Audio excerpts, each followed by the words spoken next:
Well, hello there. Racing back. We're back again. But somehow we keep going. Big welcome to Jules, of course. And we got a really special guest today. Double World Superbike champion, brilliant pianist. We've seen his band many times. He's led an incredible life, both on and off the track, ups and downs in every way. But he always comes back with a smile. It's a really, really warm welcome to James Toseland. 201 starts in World Superbike, 16 wins, 61 podiums, world champion 2004, 2007, and only two other riders have achieved that, one on separate machinery. And still, would you believe it, I won't say how old now, James, but you're still the youngest ever World Superbike champion. I'd be proud of that. Yes, well, thank you for having us on, Nick and Julian. It's an absolute pleasure to speak to you today. But yes, as you can see with my face now, that I've held that record for quite a while, shall we say? Yeah, I mean, you were another world-class racer who started very young. You were off-road, and then you arrived super teen, Honda 500 Cup, and whizzed through the system. I did. Yeah, 1997 was the year that I'll always remember. I don't know how I did it. I was 16 years old. I'd just lost my stepdad who started it. I was in the village, and there was a guy called Mick Corrigan that had a van and ran his little team. And he says, "We'll take you still. We'll carry on this racing malarkey for you." And I had a CB 500, which was a new championship in that year, and I won every race but one in that. Then he put me on a 600, and I won the last three of the 5 rounds in British Super Sport. And then they put me on a Fireblade in the last Super Stock 1000. I'd never even seen the thing before. 16 years old. They had to change the rules for me to ride at 16 instead of 18. I went out and beat Ian Simpson, who won the championship in that final one at Donington. I'd never even seen a big Fireblade as well at 16. It was something, And I don't know where it came from. I don't know what it was all about. But when I jumped on a motorcycle, I was able to make it work. And that's what got me the World Championship riding with Castellano at 17. And that's what kicked it all off. It was amazing year. Yeah, when you say you won the CB 500, this is a one-make championship, very street, little middleweight twin-cylinder motorcycles. The sort of race that you're not supposed to win by a distance because they're all so equal and everybody could ride them to a high level. And James used to just bugger off into the middle distance and win them by a fortnight. It was astonishing.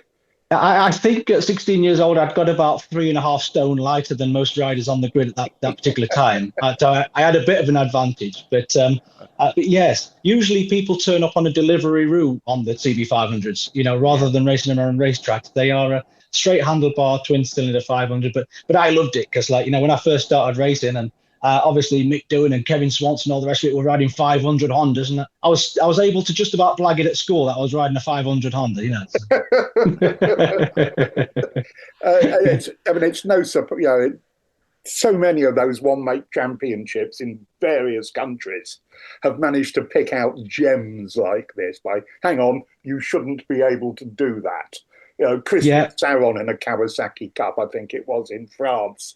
Just a minute, what's he doing? It was. I think the first year for the CB 500 Cup was in France, and a certain Sébastien Charpentier won that one. Yes. And obviously, years on, I was his teammate in World Superbikes, and obviously been a World Supersport champion a couple of times. It was affordable. It was a one-make championship, and you were able to show your talents the rest compared to the rest of them, with similar machinery. Yeah, this is a subject we keep coming back to. How does a young racer without money behind him, and we know that your background wasn't moneyed, so it was 15,000. It was £15,000 that Mick Corrigan wanted or needed for that year on the CB 500 championship. But and it was a massive chunk of my mum's savings at that time. But and I don't know how or why she believed in it, because literally in '96 I was in super teens getting lapped by Carl Harris at Brands Hatch, and it was a risky investment, shall we say, for my mum. But it paid off, obviously, and also it was quite a good value for money because I was doing so well on that CB 500. Honda did put me on the CPR 600 and the Fireblade Super Stock, so she got her money's worth, shall we say, for that little deal. And I'm sure she got her money back as well. I've met I you. bought her a caravan, actually. I bought her a caravan for it, and that was the same Nice. price. So I says, are we even now? She says, well, we'll see. We'll see. Well, she's a Yorkshire lady. I'm sure she drives doesn't mess about with the money. But Yeah. while all this was going on, I find this fascinating. I know everybody asks you this. You were learning to play the piano at the same time to a very high grade. We just don't associate the two together, do we? Not at all. And I got some stick for it, I tell you. If I was a guitarist or a drummer, I think I might have just about You'd got have been away all right, with wouldn't it. you? Yeah. I mean, Jamie Whittam never got any stick, did he, for playing the drums? You know. No. What you call someone who hangs around with musicians? I'll let you give that joke, Julian. Yeah. Whittam, Julian said that, not me. I'll send it to him as well, and others. My grandmother was a beautiful piano player, bless her, and she was also my best friend. And when I was growing up, I lived with my grandparents quite a bit, and to sit on that little piano stool, the dual piano stool, and sit with her and be taught the piano and have a hobby with your grandparents, I think is something that's missing a little bit these days with technology. That's for sure.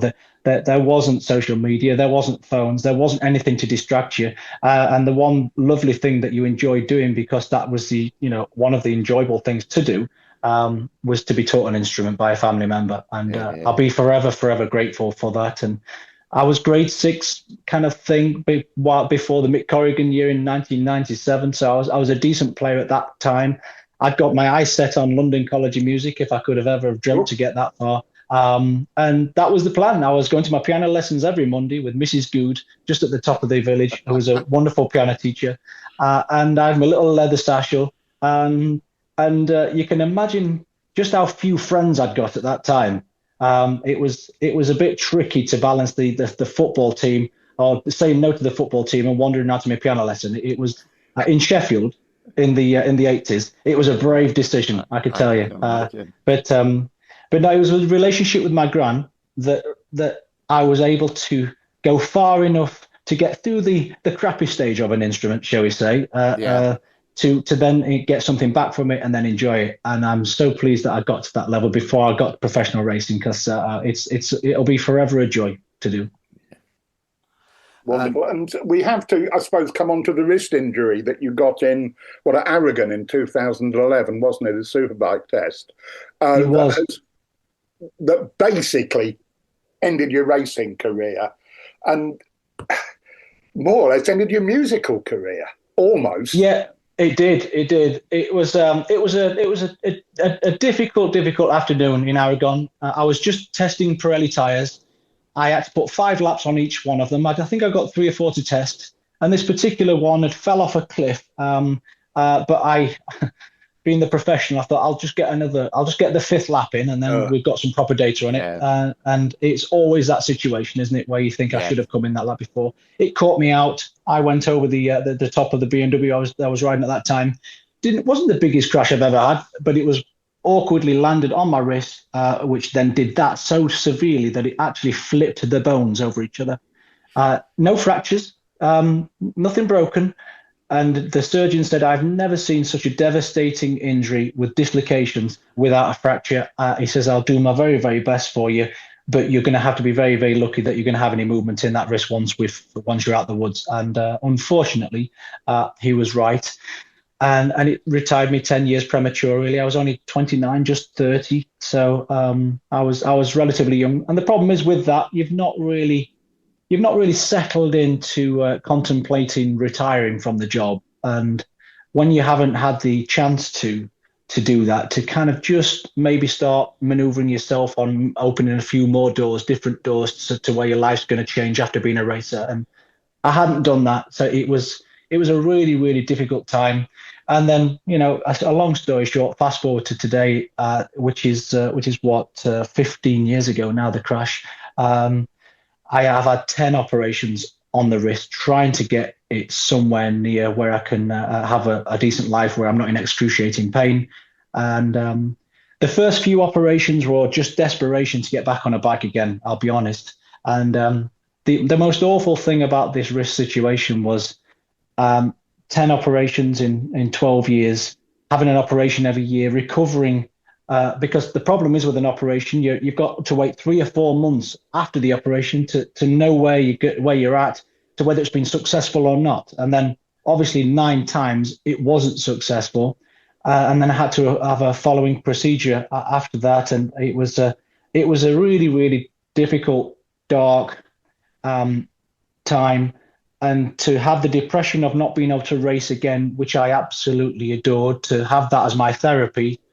And also 12 years on from the crash, I was still constantly reminded of all my life completely turned upside down with the pain and discomfort of the thing that stopped it.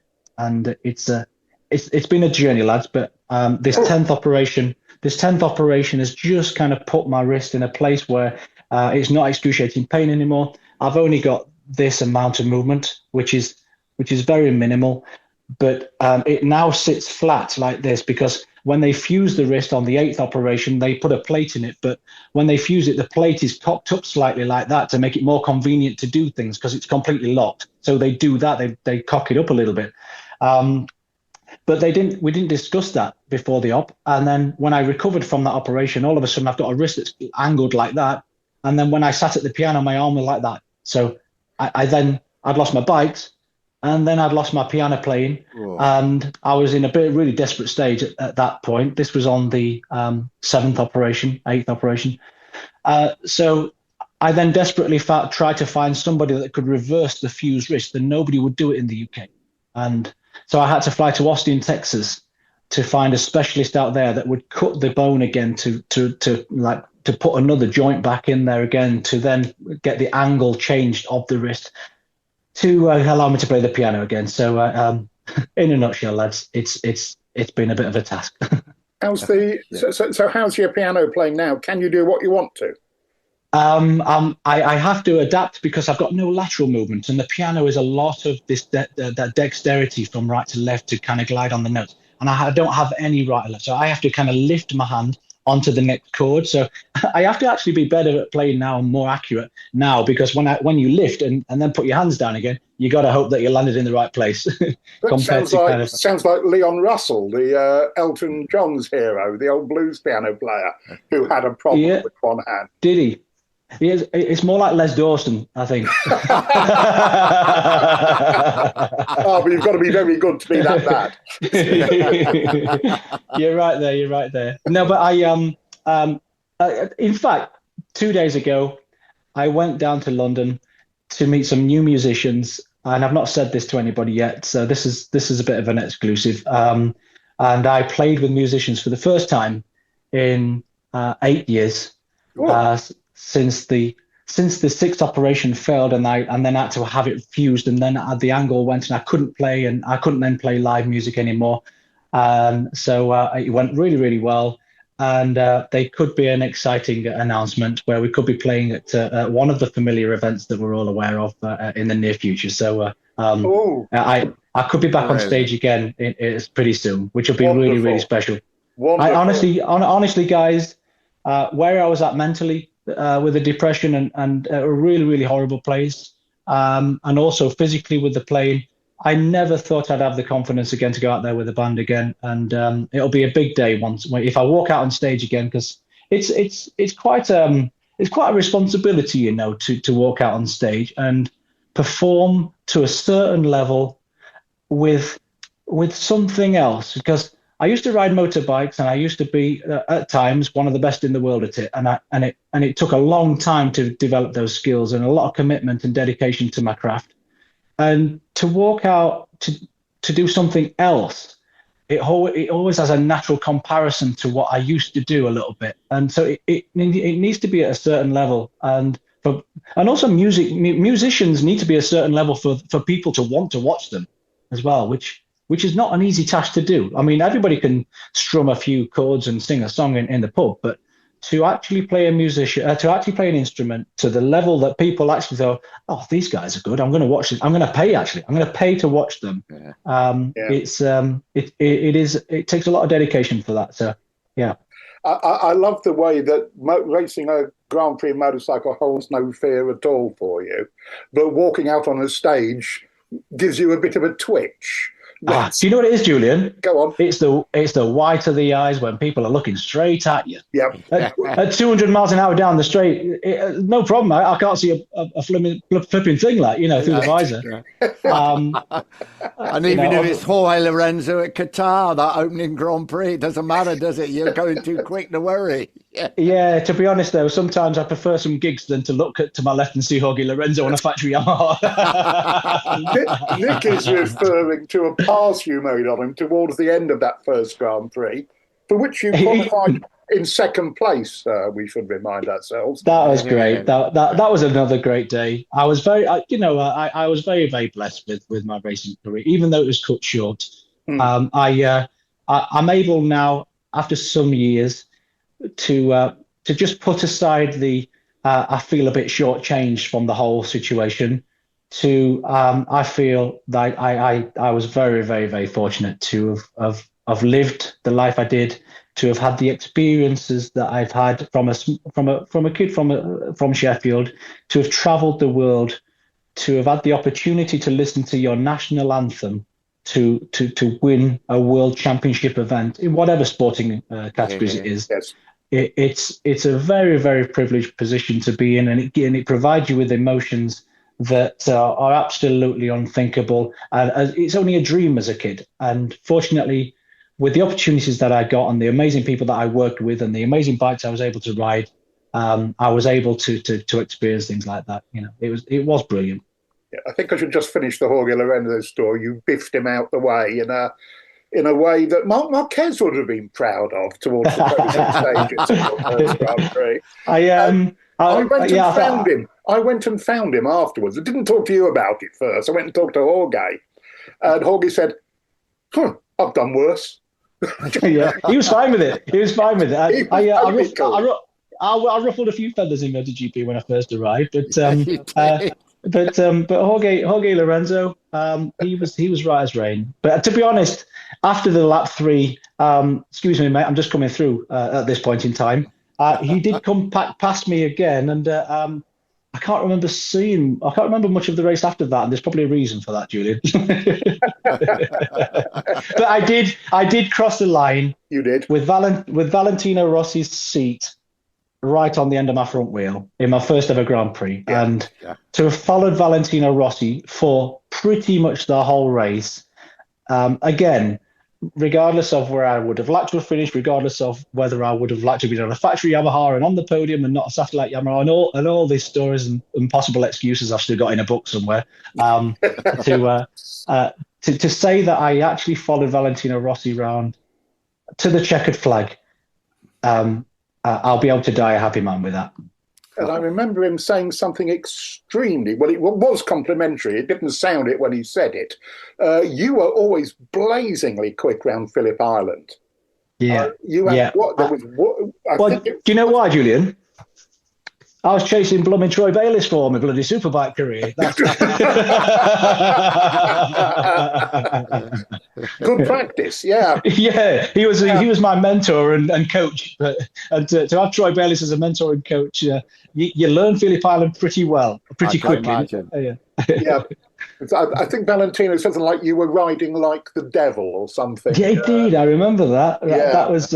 well, that's a compliment, isn't it? That is a real compliment. to even be in the same conversation of a battle with Valentino Rossi and his comments, it is something special. I wish the MotoGP couple of years could have been slightly different, and would have been, and should have been, and could have been, and a rider always has to live with that, because I was always putting exactly the same amount of effort into MotoGP as my Superbike campaign. And for quite a few reasons, it didn't quite come out like I wanted it to. But you've just got to kind of go, okay, I gave it my best shot regardless. And I finished in the I finished in the top 6 quite a lot, and I was battling with Valentino and Casey and Pedrosa and Nicky, and you looked at the riders, and it was a real golden age for talent, and For the record, coulda, shoulda. Yeah, the record, the ones who complained about you publicly were Dovizioso, Vermeulen and Stoner. I remember. I'd be proud of that. Well, if you ever, to any young riders, if you ever get fast enough for those riders to complain about you, you've done all right. Exactly. A Jerry Burgess quote: when he hears some young rider referred to as dangerous, he goes, "Oh, hello, let's go and do it." Yeah. I remember the Dovey incident. That was Phillip Island Yes. again, and to be honest, the Dovey, I did flatly refuse to lose one more place that particular afternoon, the decision making on the last four corners of a last lap at Phillip Island. You're not going to make friends. You never will make friends. So just buckle up, get in there, and and see how it goes. Just fantastic. Can we just nip back to Superbike for a minute while we've got the time? Your first championship, 2004 with Ducati. Am I right in saying you were employed as the second string rider, really, to Regis Laconi? Or were you... Not really employed as a second rider, to be honest, but the opening few tests, it was clear that Laconi much preferred, because it was the first year of the Pirelli tyres. Yes. And the Ducati has always been developed on Michelin's up until that point. And the 999 Ducati on Pirelli tyres was a bit of a tricky motorcycle to get your heads around. Everybody was learning the new tyres as well. I'd come from Dunlops as well to Pirelli's. And I think Regis Laconi came from Dunlops as well with the satellite Ducati that he was riding. But if you looked at 2003, it was Hodgson, Rubenshaus, and then me. And Laconi was behind me in 2003. So on paper, it looked like I should have been, a little bit ahead, but it wasn't the case in the early part. Laconi was super, super fast, and I was literally clinging on with my fingernails all the way through that year, trying to figure out how to ride that 999 quick enough to be competitive at the end to get the championship. But you look at the politics as well. France sells a lot more motorcycles than the UK does, and Regis Laconi winning the championship for them, I think on paper, as a business, would have been more beneficial to them. But it wasn't an easy situation to have one team, the factory team, with two riders at the last race, 5 points between them, trying to go for the championship. Because you can imagine how much organisation there is on Monday morning to already put out the press releases, the posters, and the banners, and everything that you can think of in the factory. So everything's got to be pre-planned before that final race, and they made a decision on what the outcome was. And I cost them a lot of money on the posters, I think. Let's just say that. This is why I've never seen your picture on the side of the factory when I've been to Bologna. Now I understand. Do you know what? I hope one day that there'll be a little 52, even the little 52 on the side of the wall somewhere. Because it was awkward. It was awkward because on Wednesday before the weekend, I was in the meeting room in the truck with Davide Tedozzi and the bosses. And he said to me, James, we've had to make a decision on who we think is going to be the world champion. We think it's going to be Laconi. He's French. He's 5 points ahead. He's just done the double in Imola the week before. And the world champion is going to go to the American Superbike Championship as the world champion to promote Ducati. He's going to race in the last American Championship race. And you're going to Mugello to develop a thing called traction control. So that was the meeting on Wednesday before the weekend. I kind of walked out the meeting and I got my personal trainer with me. He says, how did that go? Because it wasn't normal to have a meeting on Wednesdays, really. He says, they've made a decision. Laconi's winning this weekend because of everything. He went, well, that's not blooming happening, is it? But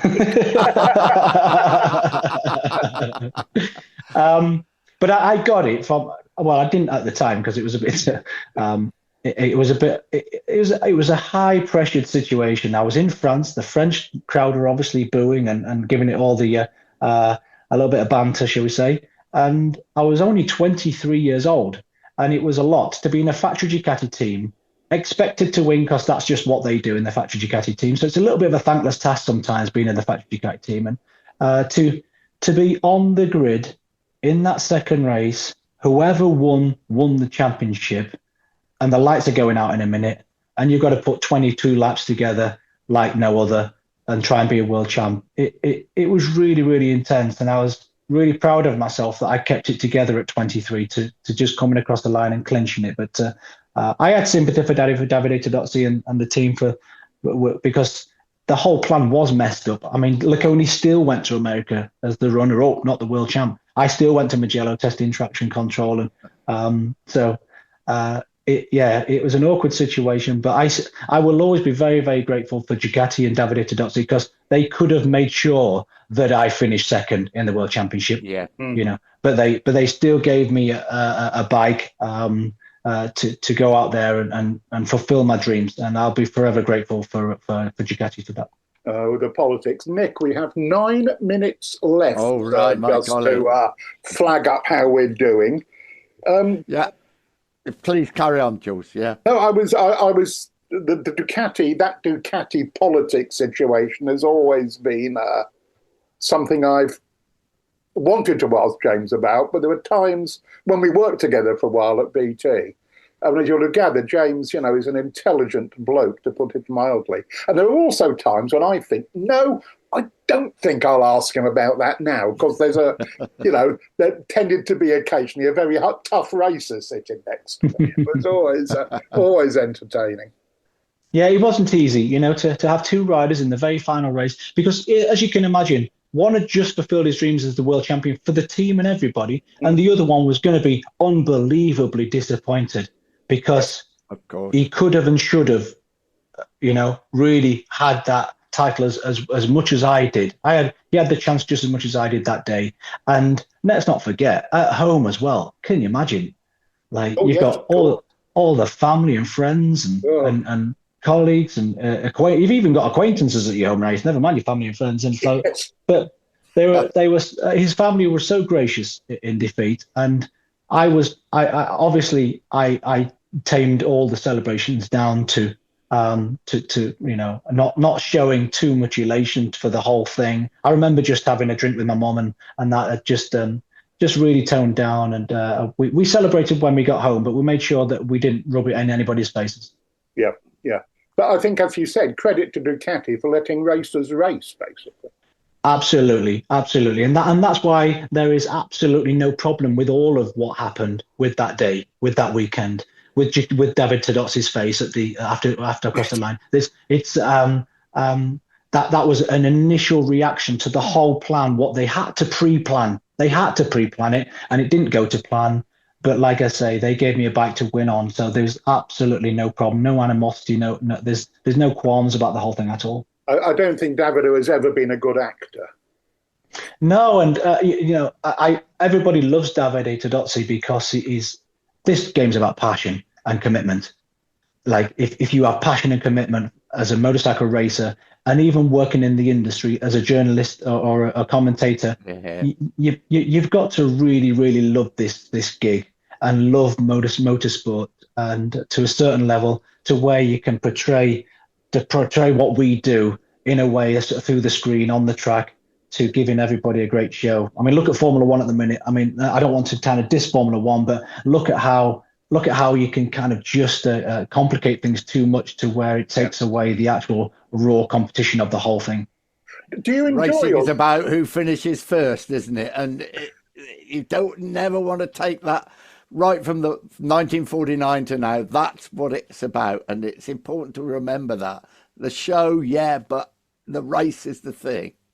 It is. It really is. And I'm really pleased in MotoGP at the minute that there's, other than Yamaha, which have taken a massive gamble on bringing this B4 to the 4.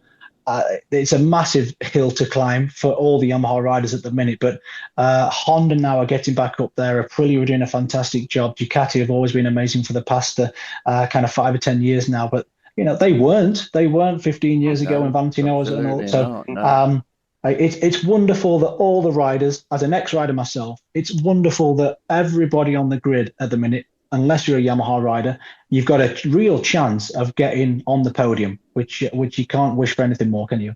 Yeah. No, you can't. Are you? And Can I just chip in, Nick, quickly? Are you enjoying yes, your of second course. career as a commentator? That's just what I was going to ask. It's Working with Sir Gregory. Yeah, Sir Gregory. Now I am, guys. It's taken a long time because I was having operations through my first 10 years of it, and because my home life wasn't very, very happy. You know what it's like when you're traveling a lot, especially with the MotoGP calendar. If your life's not very happy at home and you're on a long haul flight, you're in a hotel on your own, night after night after night, it can be the worst thing. And it wouldn't matter what you were doing in life, whether you were commentating on the best sport in the world or actually on the grid. Nothing puts a smile on your face if things aren't so good behind the scenes, is it? So unfortunately, with the wrist injuries and the operations, it really took the edge off my first 10 years of broadcasting. But I was really, really lucky to get the call up at Brands Hatch, where they double booked British Superbikes and World Superbikes. And it was World Superbikes at Assen with Greg, and they needed a hand with a pundit. And I got really lucky because when it comes to being passionate as an ex-rider, well, give us Assen. Give us the Cathedral of Speed and give us some good racing. And it naturally just brought out that raw passion inside of me of why I am involved with this life and this industry. And whatever I did that particular day or that weekend, Discovery and Warner Brothers and Eurosport that time, they enjoyed what I did, and they said, "Would you come on? Would you consider coming on full time?" And another thing I've been lucky with as well is Greg as a teammate. Commentary, as you know, Nick and Julian, it's a duo, and with Greg, I find that what he doesn't know, I know, and what I don't know, he knows. And when we bring it all together with his research and his passion and just journalism and his obsession of communication, I call it with Greg, like it, and he does it brilliantly. And then obviously with my feeling and what it feels like and the racecraft and how the race is panning out and to judge what's happening on the screen, it seems to be working quite well. And what is it now? This is my 5th year with Greg and World Superbikes. I've just signed a 3-year deal with Discovery, which has been nice to do. So I've really enjoyed it. And we enjoy listening to it because I still think I realised this sitting next to you in the early days, that you read a race and you can see what is to a journalist a totally trivial move, incident, change in something, and go, this means. And 99 times out of 100, you're right. Yeah, well, luckily for me, Julian, in World Superbikes, unlike MotoGP, the technology and the tyres that they're on are very, very, very similar to when I used to race, So I can have a better judgment about how things are going to pan out in a race just because of the similarities it still is compared to when I was racing. That's what you paid for. Nick, we've only got a minute and a half left. I think you might have to wrap us up. What a shame. James, what an incredible life, I got to say. When we started doing a bit of research, I mean, I knew a lot, but nothing as much as I know now. I think you've led the most incredible life. You've come through ups and downs on and off the track, and here you are with a smile on your face. That's great to see. Talk of more music on its way, and what a career, what a life you've led, and I can't thank you enough for coming on the program. And I know both Julian and I'm sure we will say the same. We really wish you well for the future and get that wrist on that piano again. No, Nick and Julian, thank you very much, guys. It's been an absolute pleasure and honor to come on here and just have a chat with you two. I was looking forward to, just in general, what you guys have provided this motorcycle world that I'm passionate about for many, many years before I came on the scene. I know a lot of people have really, really enjoyed, and they're really thankful for what you brought to the table as well as broadcasters. So Nick and Julian, you're salt of the earth people, and thank you for everything that you've done as well in the industry. Wow, Jules. James Toseland, was that interesting or was that interesting? What an interesting guy. Well, I worked with him for a while, as you know, Nick, and got to like and admire him. And the sort of honesty we've just heard from him is typical of the man. The other thought I always have, he said, "That's a lovely man, but God, wouldn't you have hated to race against him?" Oh, yeah. Without doubt. Two things that stood out for me when he said, "Oh, it was much more scary going on the stage and facing 200 people at the front of the band than it was racing a 200-mile-an-hour motorcycle." I think it's something we certainly both of us have had a feeling about, that when you're traveling all the time, and it sounds wonderful, but if things aren't quite right in your life, hotel rooms come very lonely places, and you're away from home. It can be a very tough life, and I think he went through a very tough time. He obviously did, and I just hope. I mean, we all know how much music means to him and how much he loves making it. Yeah. So with a bit of luck, he'll be on. It looks like, if he's playing rehearsing with the band again, and he drops some not very subtle hints about what sound like some festival performances or something this summer. That'll be brilliant. Well, as you all probably know, we thought it was going to be Dennis Noyes this week. We had a bit of a change around, but Dennis will be with us next week. As we said, talking about Nicky Hayden 20 years ago, that he won that world title for America and for the family and everybody. I think wanted Nicky to win. It was one of those titles that was won. It felt like for everybody. Yeah. Few Valentino Rossi fans probably were, but I think even they. Valentino was happy about it. I went to his press conference after the Valencia race, and he literally lectured the Italian press on how he didn't want to hear anything negative about Hayden, and that he deserved the title and he liked him. I'm glad he won. If it can't be me, I'm glad it's him. Yes. And then said his family, his dad came to congratulate me after Portugal. Then there was an expletive. Portugal? Estoril, I think that would probably get mentioned by Dennis. I think Dennis might have a few words to say. Right, we plough on. Motorsporttickets.com. You know all about them. From Formula One to MotoGP to the TT races, British Superbikes, World Superbikes, and of course World Superbikes in Portugal this weekend. And don't forget, of course, also MotoGP in Texas, the Circuit of the Americas. That wonderful first turn. Oh, what a first corner that is there, up the hill. Turn left and hope for the best, I think, isn't it there? So that's going to be very... See Bradley Smith's tactics there. Yeah, very much so. So, tickets for any events, please get them from motorsporttickets.com. QR code is on the screen at the moment, or via the link on the show notes. And we've got a few people subscribing, haven't we, Jules? And thank you. We have. This so is much for you. Jules has got a few to thank. I've got a few to thank. Yes, this is the paddock, the members who you can join. You can get the pod earlier than us mere peasants who just, signed on when it drops for free. And there's a forum and all the usual little twiddly bits. And I think we should just shout out some of our new paddock members while we're here, Nick. The splendidly named BF Pasta Racing. Say no more. Oh, that's a familiar name. Stuart Higgs -V7D, who I think we will probably be hearing from before we will at the end of April, before the start of the British Superbike Championship. Yes, thank you, Stuart. It's going to be an interesting podcast. Yeah, thanks, Stuart. Jonathan Clark 7392, Dan Willers, Herod Lowry 9923, Dennis Ball, Robert Halsall C3W. I know, local man, know him well.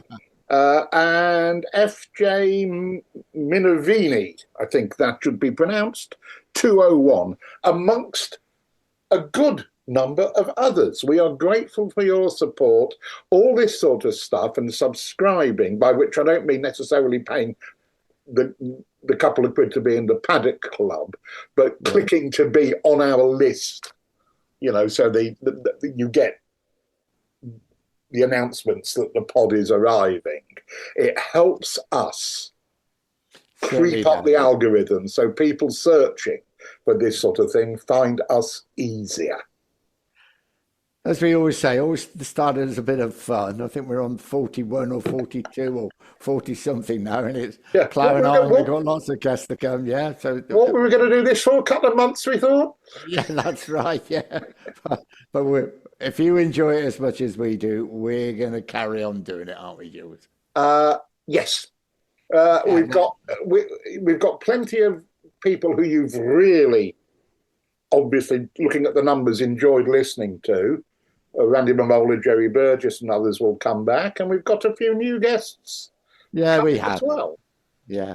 Dennis Noyce is a comeback man. He's been with us before, but his stories about Nicky Hayden and him arriving in the World Championship are going to be great. So Yeah.